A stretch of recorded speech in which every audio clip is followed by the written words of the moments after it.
The West Virginia Mountaineers debuted an improved offense in Game 1 of the 2022 football season. Let's find out just who were the top performers on that offense according to PFF's offensive grades for Game 1. Let's go!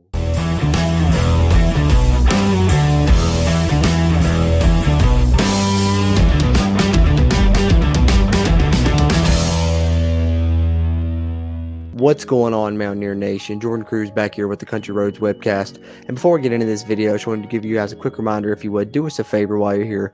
Hit that like button, give us the thumbs up. That'll help this video's performance and help our future videos' performances as well. And if you haven't already, hit that subscribe button.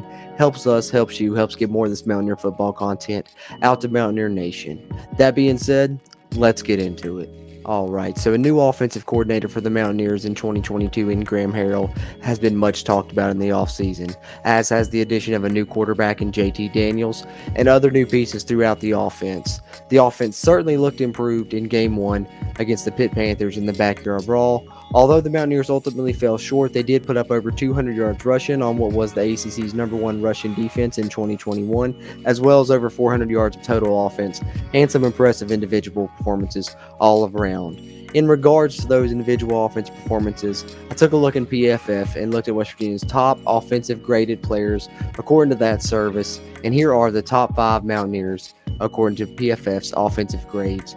At number 5 for the Mountaineers, with a 66.7 offensive grade, we got Doug Nestor. Doug Nestor actually in this game, after playing right guard for the Mountaineers last season, moved over to right tackle as Jordan White had impressed throughout the spring and in fall camp, and earned the right to start at guard. So he got the start at right guard, moving Doug Nestor out to right tackle, and that really helped the offensive line's performance, I think, as evidenced by a little bit more struggles later in the game when Jordan White went down with injury and Doug Nestor moved back over to right guard, and they had to bring in Jaquay Hubbard at right tackle. Although Jaquay Hubbard, I thought, performed admirably and did step up to the challenge, the offensive line was noticeably better, in my opinion, with the 5 best linemen on the field, in my opinion, with Wyatt Milam at left tackle, James Gmitter at left guard, Zach Frazier at center, Jordan White at right guard, and Doug Nestor at right tackle. So we will see what happens with that moving forward. But that being said, Doug Nestor with a great performance, just as we all thought he would, as we saw last season when he didn't have his cast on in the second half of the season, really performed well after transferring over from Virginia Tech, and continued that and improved on that in the first game of the season. West Virginia's 5th highest offensive graded player with the 66.7 offensive grade.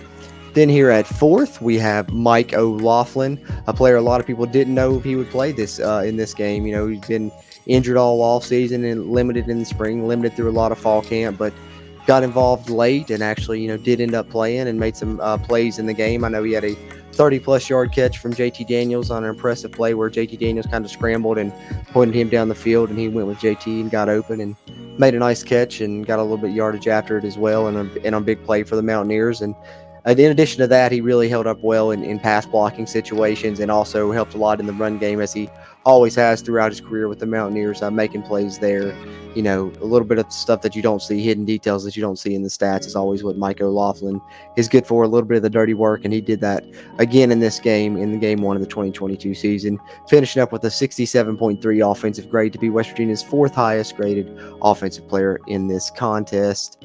And then at number 3, the one that we all, I think, were very impressed by. The reports were all off season that he was the real deal, and I think we all can attest to that after Game 1. It may not show up in the stat sheet so much. He didn't have bad stats necessarily, but the things that JT Daniels did that was really just the intangible things, the things that make you say, oh, he does have that it factor. He is legit. When the pocket would break down, he just has a sixth sense, if you will, to know where to step up to in that pocket when the pressure breaks down, or when to roll out, or where to go, or just how much time he has to get rid of the ball. And every ball that he threw was right on target, save for maybe 1 or 2 you could point out. Drops were an issue, and that of course stood out in the results of the game and how that ended. And we all know what play I'm talking about as far as that's concerned. Won't get into that here, but drops throughout the game were a concern. But, if the receivers hang on to these balls, it's going to be a really bright season, because JT Daniels really is an X factor, and it's quarterback play. We haven't seen him at Mountaineers in quite some time. And I would argue that I don't know if I've seen a quarterback with the intangibles and the smarts and just the pocket presence and just kind of quarterback it factors, the intangibles to go into playing the position than JT Daniels has. I was very impressed by him in game one, just that it factor. And of course, the arm talent is there as well. He can make every throw that you need him to, but it's really just the way that he understands what play to get the Mountaineers into, where the pressure is coming from, how much time he's got to get the ball away. Being able to do that accurately, know where to go with it, just and wherever he throws it is exactly where it needs to be, and just a matter of if the receiver can make the grab or not. And I think going forward, that's going to be great for West Virginia, and a lot of potential this season with JT Daniels behind the center. And I'm just hoping that he stays healthy, because it's going to be a very good season for the Mountaineers if he can do so, I think, because that's a guy that is also shown to be a great leader. If you watch his post-game press conference, he really looks like he's a great leader of the team as well, to go along with all these intangibles and all the talent that he has. So I'm really excited that he is leading the Mountaineers this season. And he is the third highest offensive graded player in week one with a 77.7 offensive grade. And then here we are, top two offensive graded players. If you watch the game, you probably know who these two are. And we're going to get into number two right now, and that is Bryce Ford-Wheaton, 79.3 offensive grade. Really impressive performance. Hate that I have to preface this, but everyone makes mistakes, guys. That's what it boils down to. I hated that it went that way after the game that he had, making really tough contested catches. So he really did put on a great performance, couple touchdown catches for Bryce Ford-Wheaton. And of course, it sucks that the play that's going to stand out the most is the one that ended up being really costly, that really hurt West Virginia, was a drop by him. But I think the good really outweighed the bad, and especially when you look at his overall grade here, from PFF's offensive grades, he's 79.3. That's a very high grade, almost up there in the 80s. I mean, that's very impressive, and he put on a really good performance, and he was West Virginia's go-to guy. Him and the top-rated player that we'll get into here in a moment. But he really, I think, is set for a great season, and I hope he bounces back from the untimely way that this game ended. And I think that he will, and I've got a lot of faith in him and moving forward, the rest of these receivers to bounce back, because I think they were arguably, the most disappointing performance for West Virginia in week one came from that wide out group, and I'm sure they're well aware of that as well and want to bounce back from that, and I hope that moving forward they will. And Bryce Ford-Wheaton is going to be a big part of that equation and a big part of the Mountaineers' offensive success this season as they debuted this improved offense. And I think this offense is going to continue to improve as they continue to grow in timing and chemistry and continue to gel more. And JT Daniels and Bryce Ford-Wheaton appear to have a great connection. I think that's going to continue throughout the season. And Bryce Ford-Wheaton is set for maybe the best season we've seen from a Mountaineer wideout in quite a few years. So let's just move forward and cheer him on the rest of the way, get behind him, because he's very talented and he's going to have a big year, as evidenced by him being West Virginia's second highest offensive graded player with a 79.3 grade in the game one of the 2022 season. And then the Mountaineers' top offensive graded player in game one of the 2022 season. Hopefully you've been following along this offseason. If not, then this one's probably a bit of surprise to you. And you're looking on the roster and saying, this guy's a tight end, what the heck? But CJ Donaldson.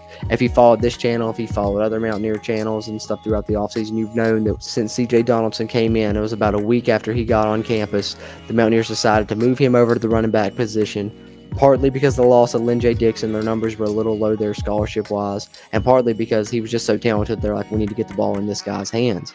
And so CJ Donaldson moves to running back as a true freshman, a 6'2", 240-pound running back, converted tight end, recruited as an athlete, really, and I think the plan eventually is to kind of use him all over the field, maybe even line him up out wide, maybe line him up at tight end, but I think moving forward this season, and who knows in the future, it's going to be hard to get him out of the backfield. And the performance he put on in game one as a true freshman, debuting in a rivalry game in a hostile environment, a top 20 ranked team in Pitt, ranked number 17 in the country, and he goes out and has the performance that he does. Very impressive. Can't say enough about it. And I think moving forward, hopefully we see more of CJ Donaldson. As you see, 81.9 offensive grade. And then as you see right here, 7 carries, 125 yards. Well, also added a touchdown. That's 18 yards per carry, ladies and gentlemen. That's extremely impressive. And then going even further into that, 88 of those yards came after contact, which is a 12.7 yards per carry after contact. So after he'd been hit, he was still carrying the ball at 12.7 yards a clip after he gets hit. Very impressive by CJ Donaldson with his size, but also showed great athleticism and speed for that size. And I think most impressively to me, other than that, was his decisiveness. He would, he sees the hole, he's gone. That's the one thing that he had, I think, on the other running backs in this game. Not to say that they didn't perform well as well. Tony Mathis had a pretty good game overall, but CJ Donaldson really stuck out with his decisiveness, just hit the hole and go. And from his very first carry, which was a 44-yard burst, shades of Amos Zaraway. Amos Zaraway debuted as a freshman against Pitt, took his first carry, 60-some yards for a touchdown. CJ Donaldson takes his first carry against Pitt, 44 yards, nearly a touchdown. Mountaineers punching in on the next play. Also, though, against Pitt, ends up with a blocked punt and then, a 5-yard touchdown run. So his first 3 times touching the ball against Pitt, as a true freshman, 44-yard run, a blocked punt, and then a 5-yard touchdown run. So that's about as impressive as a debut as you can have, especially about as impressive in the backyard brawl as you can have, which is very important to Mountaineer fans. And I think CJ Donaldson cemented himself as a Mountaineer legend for that alone. Even though the Mountaineers, didn't come out on the winning side, he definitely is a legend, I think, moving forward. And hopefully we'll see more of CJ Donaldson now, and wouldn't be mad to see him, end up becoming a lead back. And who knows, we may be heading to that territory.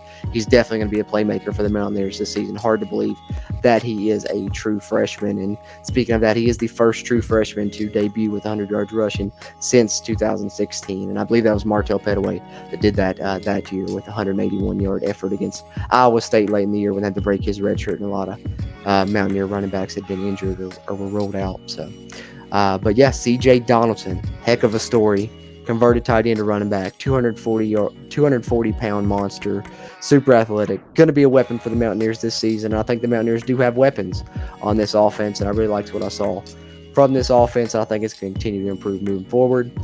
Those were the top 5 players from week 1. Let me know what you think about it in the comments, and let me know if you like this. I'm gonna try and do this for every game, PFF offensively and defensively. And if there's any other PFF stats you'd like me to make a video about, post it down in the comments below. We'll see if it has enough interest. Maybe we'll do something with that. But just chime in. We love to hear your thoughts as we continue to try and grow the Country Roads Webcast community. And one of the best ways to support that as we continue to do that is to hit the merch store. Link for that always in the video description down below, so be sure and check that out. Get you a Country Roads Webcast hat, shirt, button, sticker, whatever, you name it, and something with the CRW logo on it. There is always a great way to continue to grow the brand. And then one more time, if you haven't already, before you head out, hit the like button, give us a thumbs up. Helps this video's performance, will help future videos performances. And hit the subscribe button if you haven't already. Helps us, helps you, helps get more of this Mountaineer football content out to Mountaineer Nation. As you see, our social media handle there on the screen. For Twitter, it's at WVU Country Roads. Facebook and Instagram, Country Roads Webcast. Have a lot more WVU football content coming from the Country Roads Webcast here throughout the season. Several videos a week here on the YouTube side of things. So be on the lookout for that, and the subscribe button is the best way to keep up with that. So click that if you haven't already. And until next time, I'm Jordan Cruz. And as always, let's go Mountaineers. If you really want to know, then come on, let's go. Take a stroll down those